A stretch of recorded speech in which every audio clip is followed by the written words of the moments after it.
the host of the event had delegated to a team member, and the team member had delegated to another team member. And I was greeting the guests backstage, and we had a guest come in, and they were like, so excited to talk for 90 minutes.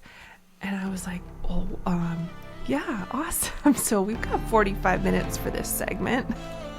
How are entrepreneurs like us daring bravely to build a stage, ditch the sweatpants, and step up to the mic? How do we create our own transformative events so we can get our message out into the world in a bigger way that's not only profitable, but it's actually something we can be proud of? That's the question. And the answers are inside this podcast. My name is Sarah Pfeiffer. Welcome to Green Room Central. There is nothing more embarrassing than a guest showing up late and you having to cover for them last minute, or the train wreck that is a guest sharing a message that is not aligned with what you teach. As an event host, there is a lot to love about an event that runs like clockwork, right? You want your guest speakers to shine. You want them to align effortlessly with your event goals. You want them to amplify your event's impact. And today we're going to dive into guest speaker prep. This is a subject that is near and dear to my heart because I've seen it go wrong so many times, and it's not that hard to have it go right. So if you've ever wished for a smoother, worry-free experience where your guests know exactly where to be, what to prepare, and how to elevate your event, then this episode is for you. You are in the right place. We're going to talk about the common pitfalls. We're going to talk about some practical strategies and ways to elevate your hosting game. So whether you host in-person events or virtual summits, this will equip you to host your guest speakers with ease. I love that word. I was recently the guest at a live event, a guest speaker at a live event, and I didn't know it. So I was a guest on a podcast, and I signed up to be a guest months ago. And during that time, I traveled all over the country and did a bajillion things because it was summer and I just was juggling tons of balls. And I knew that this recording was on my calendar. I knew the calendar notice was there. This was so pro team. The host of the podcast even had reminders go to my phone via text message and also had email reminders. And the text messages were awesome because they were just like short, concise, to the point. Hey, don't want you to forget. You're on this show at this date, at this time. Okay, be there. The emails, on the other hand, were about a mile long each. And I was in a season where I was barely keeping my head above water. And you've been there, right? Please tell me you have, that I'm not alone in this. And so there was a lot of emails that were getting skimmed instead of read in full. And I was balancing just so many things, doing so much travel, talking to so many people. And I'm guessing you can relate that you've had a season where it's been busy. And so there's things that you're aware of on the peripheral. Is that the right word? And you know it's there, but you're not fully invested in the outcome. You're not fully invested in knowing every single detail. And that's how I was with this thing. I wanted to show up and do an amazing job of delivering value for this podcast host guests and hopefully helping to elevate their podcast and get them more subscribers, because isn't that what every podcast host wants? More subscribers, and also really to deliver incredible value for their guests. And I wanted that too. But it wasn't my thing. So I wasn't on it like white on rice. And so the the day comes and I show up 2 minutes before the calendar notice. Let's pretend it was a noon calendar notice and I show up at 2 minutes to noon. And the host was already there and I was feeling proud of myself for being early. And the host immediately jumped down my throat and got mad and was like, you run events. You know that if something's live that you should be there early. And why weren't you? And really taken aback because I was so proud of myself for being early because the calendar notice said be there at noon. And so I was there 2 minutes before noon. And for me, that's amazing. And I was instantly feeling sheepish and it was as if the ego of the person who was hosting the show just needed to come out and put me in my place. And I want to just let you know right now, it didn't make me feel amazing. Knowing that I was about to go present. We never want our guests to feel less than right before they present to our guests, right? So and then they went on to explain, well, it was in the email, this is a live show and you should have been here earlier. And so I say all that to underline the fact that everyone's busy. Everyone is busy and everyone has the best of intentions to show up and serve your guests with excellence. And we need to help them out as the hosts of the event so that they can shine. And that is all about what we're going to talk about today. High level, we're talking, we need clarity, we need conciseness, and I need a plan and work the plan. And so I'm going to give you all that today. But first, I want to talk about what could go wrong because that'll be fun, right?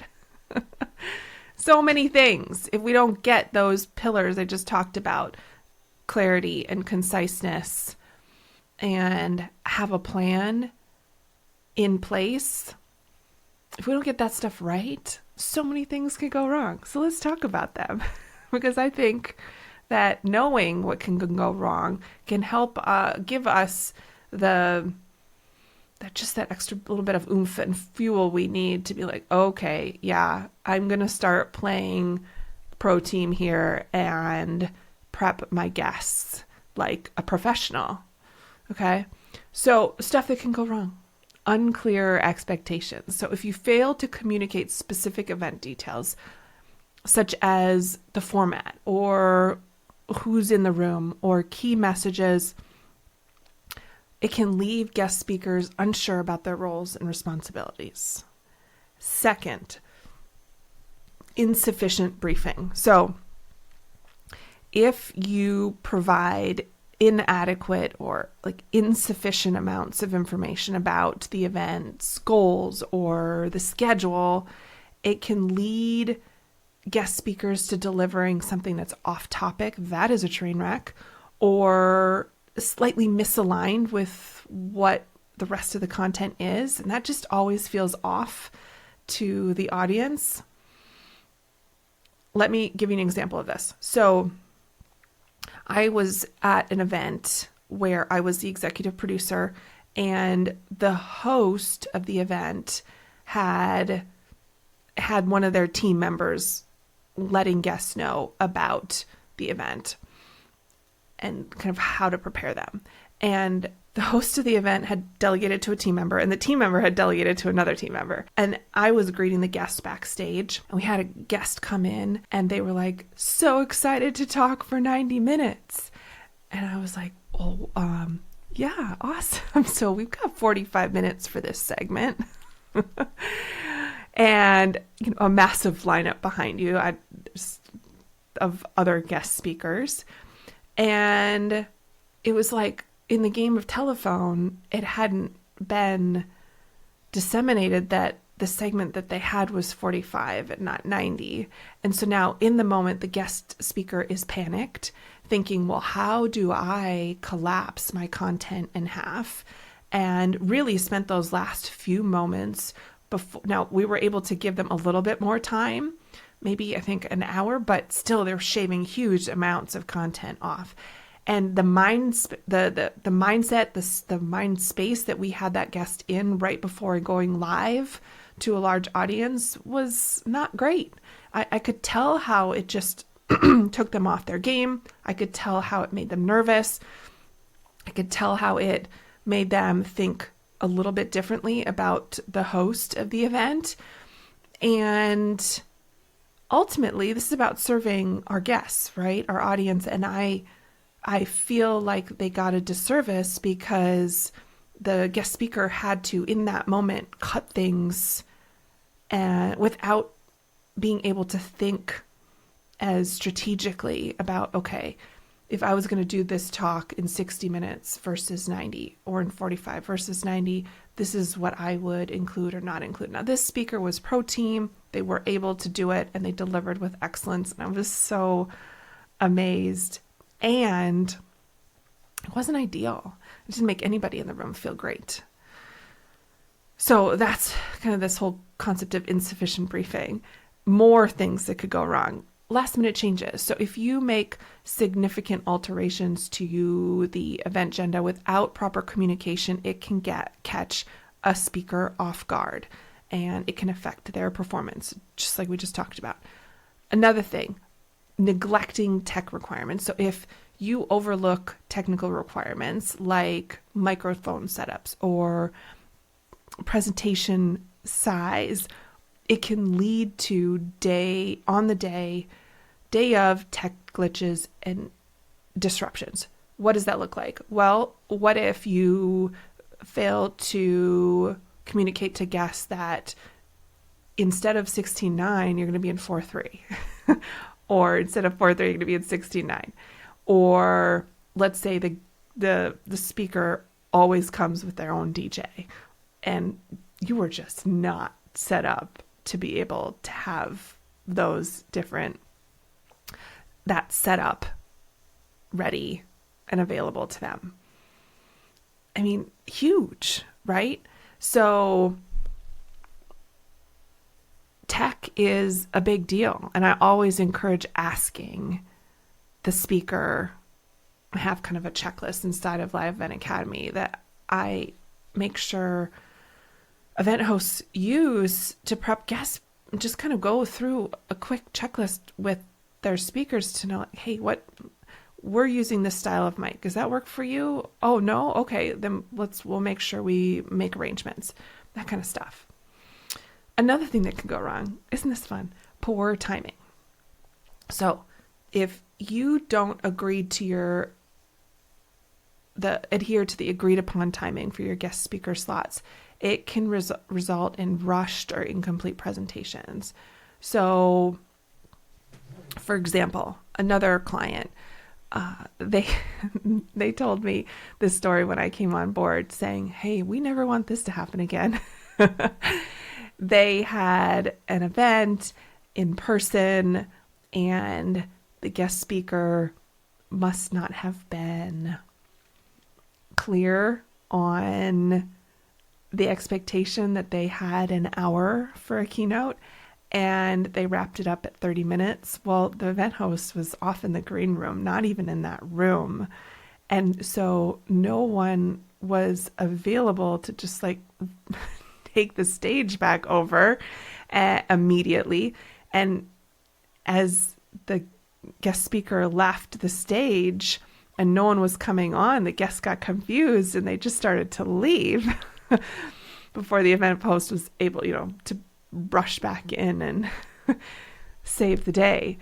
But that doesn't look good. It doesn't make anybody look good. And it's confusing, and it kind of ruins the vibe in the room, right? So timing is everything, and communicating that is so important. I mean, back to my example. Well, then don't put a calendar notice on saying that our time together is from 12 to 1. Put a calendar notice that our time together is from 11:45 to 1. Like, if you want your guest speaker there at a certain time to check mic and have some banter before going live, then you better make that clear. And there is no better way to do that than a calendar notice.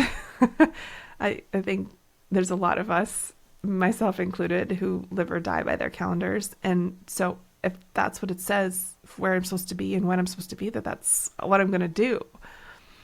And don't send me a calendar notice that has one time and then send me an email that says, I know I sent you a calendar notice that says 1, but really we want you there 15 minutes early. Don't make it hard for me to do the math and figure it out. Just be clear. Another thing it could go wrong is if you have a lack of backup plans. If you fail to prepare for unforeseen circumstances, and I like to call this preventing problems before they become problems. We have a whole module on that inside of Live Event Academy. Backup plans for things like speaker cancellations or tech failures can jeopardize an event's success. And so that's part of becoming pro team in the event space when it comes to guests, is having backup plans and just having talked through, okay, well, if this happened, what would we do?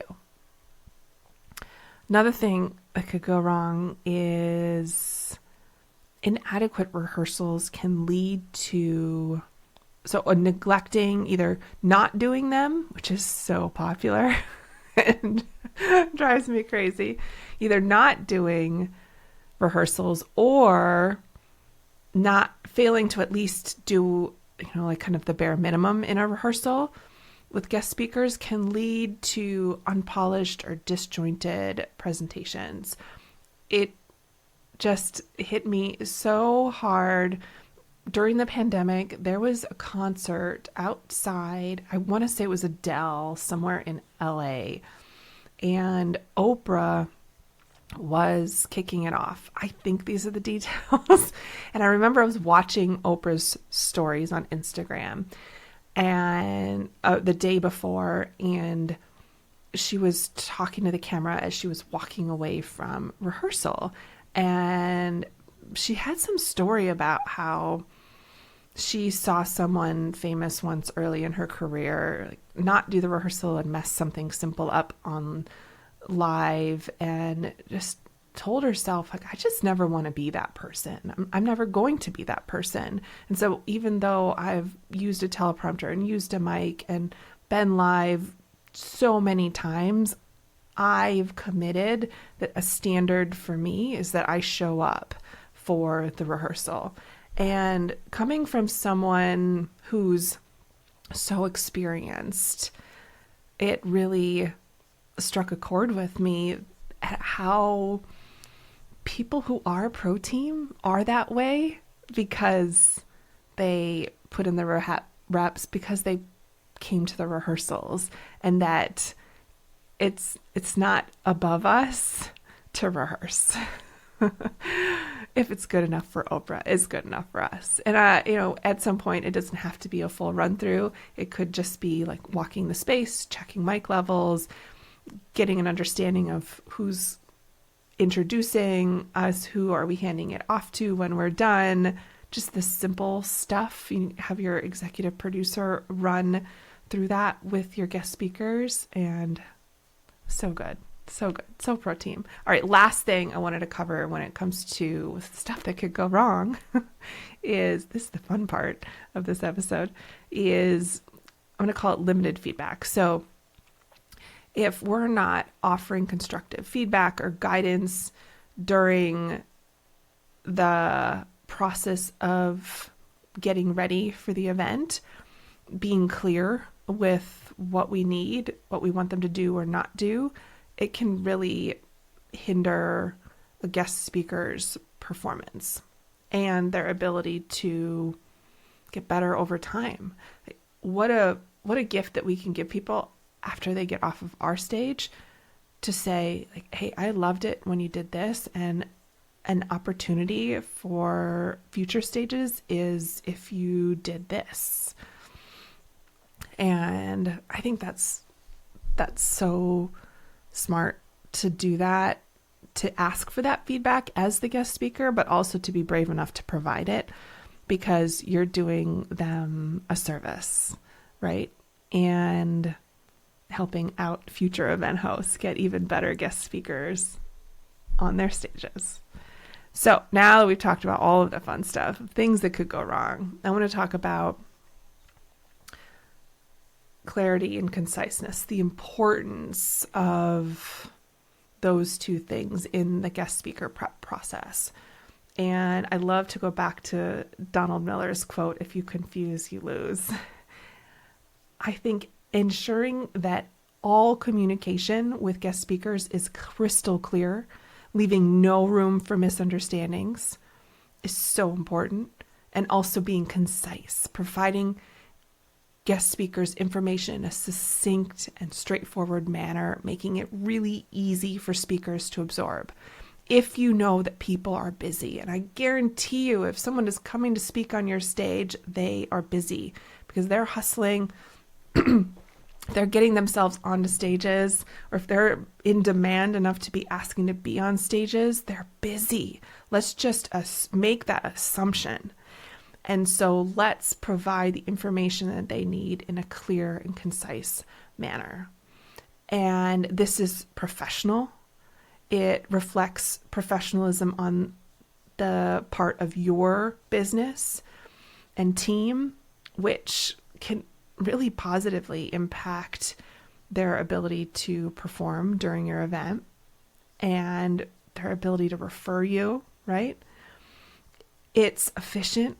When speakers receive information that's concise, they can really quickly grasp the details that are essential, that are VIP, can save time on both sides, questions, right? And prevent situations like I experienced recently where people are uncomfortable, and it's alignment, right? It helps ensure that guest speakers understand that the event has goals, and this is what they are. This is who's in the room. This is our expectations of you as a guest speaker at our event. And all of that really reduces the likelihood of any sort of misaligned content, any uncomfortable moments. You don't want anybody embarrassed or having to feel like we were putting them in their place. It's not pro team. So a few strategies for you. I think using bullets, like bullet points, is essential. Like, present your important information, schedules, requirements in a bullet point format inside the email. This makes it easy for speakers to scan and absorb the key details. Okay. If you want to go a step further, you could prepare a brief on your event. We do this inside of Live Event Academy when it comes to vendors. It's very popular. It can also be used with guest speakers. And I have this template on creating a brief about the event, kind of a one-pager that encapsulates all the essential information, and things like the event goals and demographics of who's in the room, tech stuff. If you create a one-pager like that and give it as an attachment to your email that has the bullet points, so good. Because if they want to dive deeper on some stuff, it's there in a really easy to print out, hold kind of fashion. Some people are paper people. I still like to print stuff.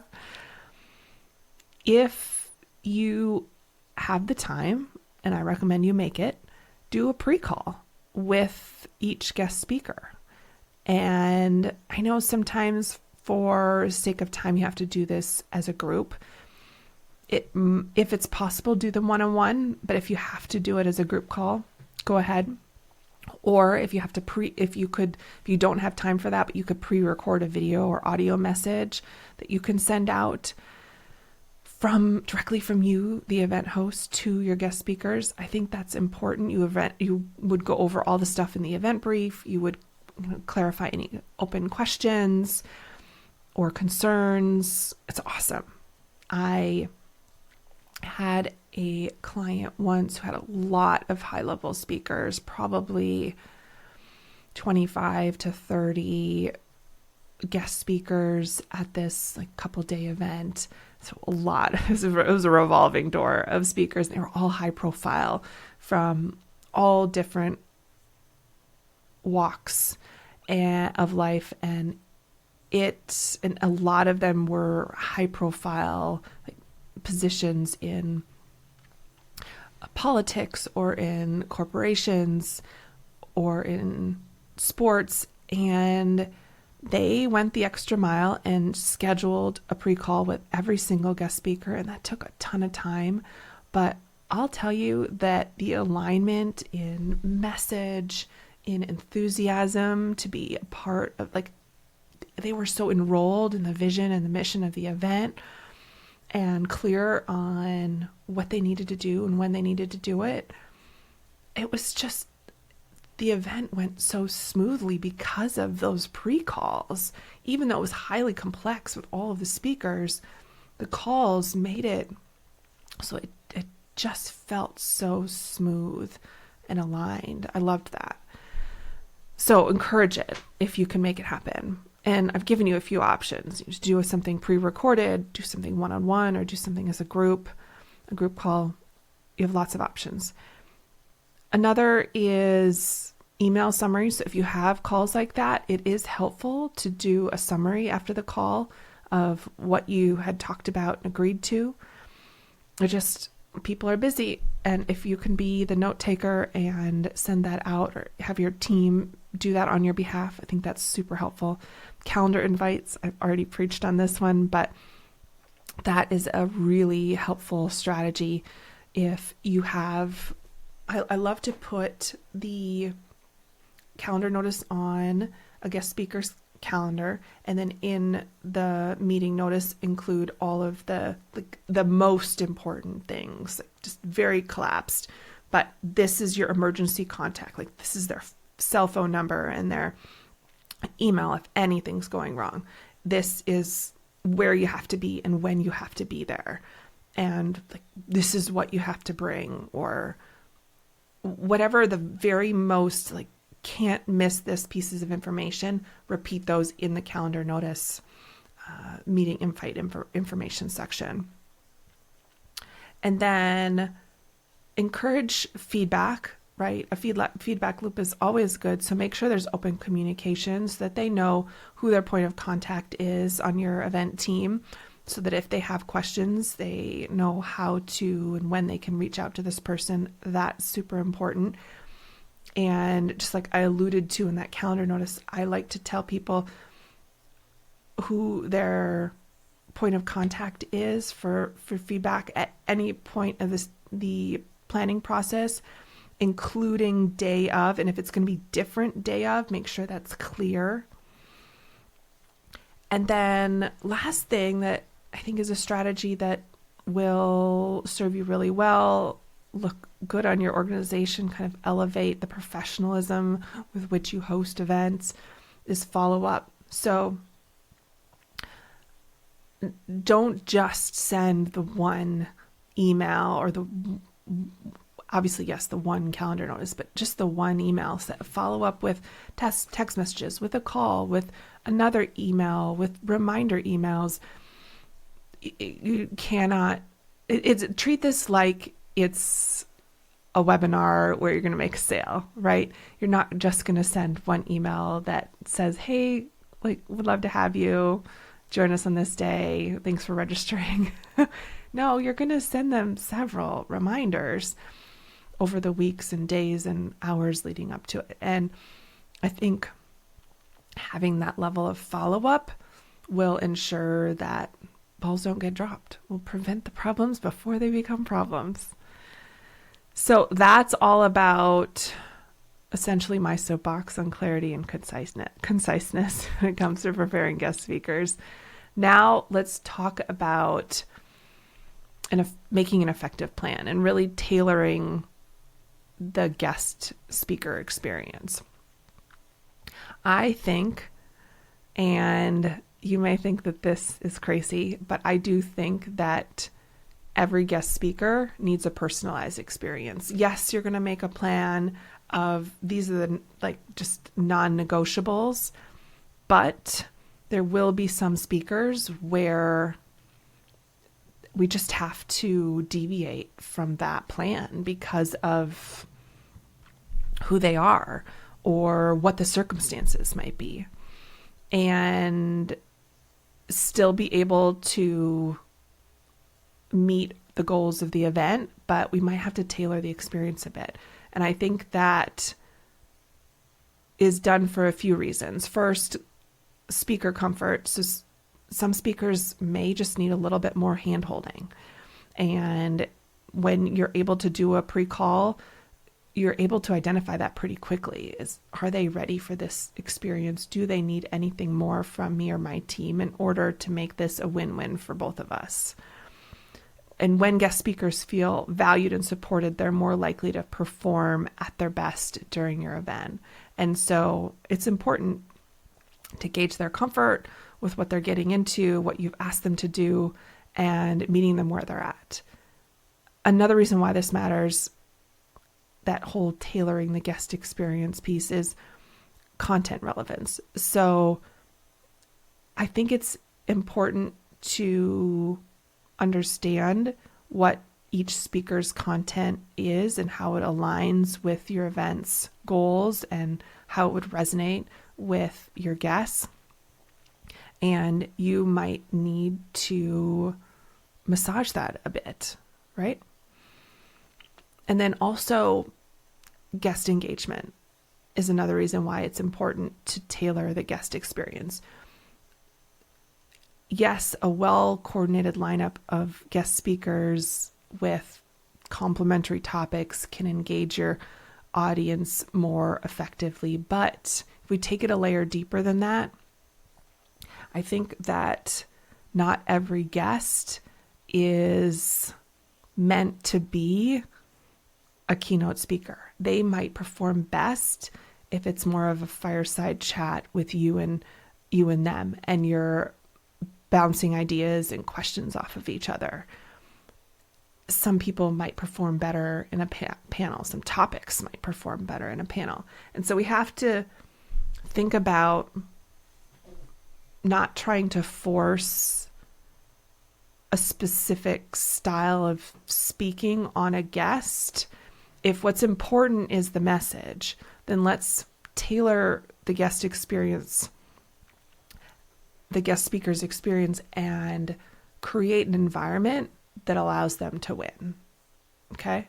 Now, I'm not saying that if you have a policy that guests are not bringing up pages and pages of notes, or they're not reading from a teleprompter, that you kind of deviate from that in order to have this speaker. I'm just saying, think about what would allow them to shine, what would allow their message to shine, and how could we tailor their on-stage experience to ensure that what's important is that message gets out. I once had a client, it was a corporate client, and they had a lot of very inexperienced speakers presenting very important information, but those speakers were subject matter experts, like just absolute rock stars on their subject matter.